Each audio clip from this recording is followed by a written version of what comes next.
President Trump's America First policy has changed the terms of the U.S. global engagements. But a former U.S. Commerce Secretary has warned against alienating key global allies, including India. She questioned whether America First has left America alone.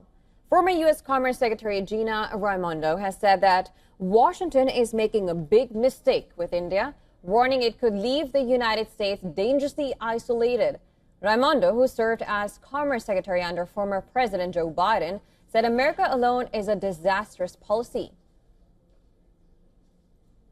America First is one thing. America alone is a disastrous policy.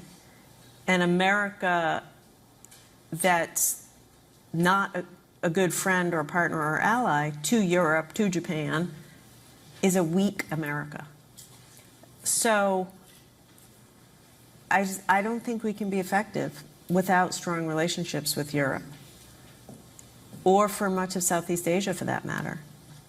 India, I think we're making a big mistake with India. So Raimondo expressed fears that unilateral moves are eroding trust in driving nations, including India, to explore alternative partnerships with Russia and China. Now, the criticism comes at a point when India-U.S. ties are strained over trade restrictions, visas, and Trump's growing closeness to Pakistan.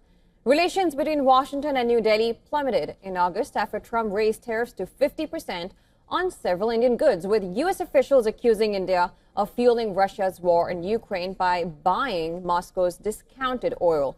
Trump has claimed that the Indian leader has agreed to totally cut Russian oil imports, but New Delhi has not confirmed it.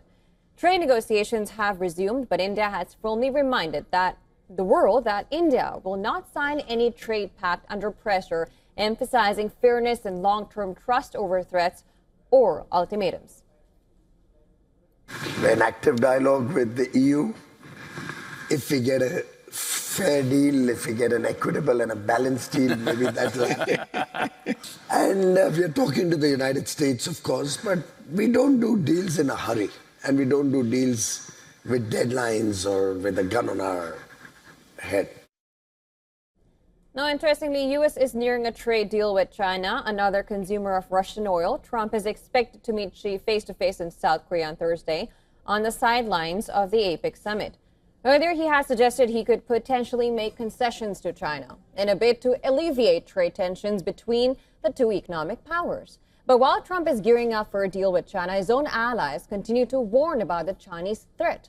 Republican Senator Ted Cruz had said earlier that China poses the single greatest geopolitical threat to the United States for the next 100 years.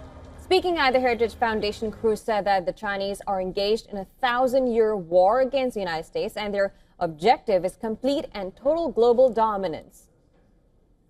Like many other aspects of the current U.S. state, the America First approach is shaped in the image of one man, President Trump. And like Trump, it keeps changing at every twist and turn. But will that lead U.S. with no permanent allies, let alone friends, is the question.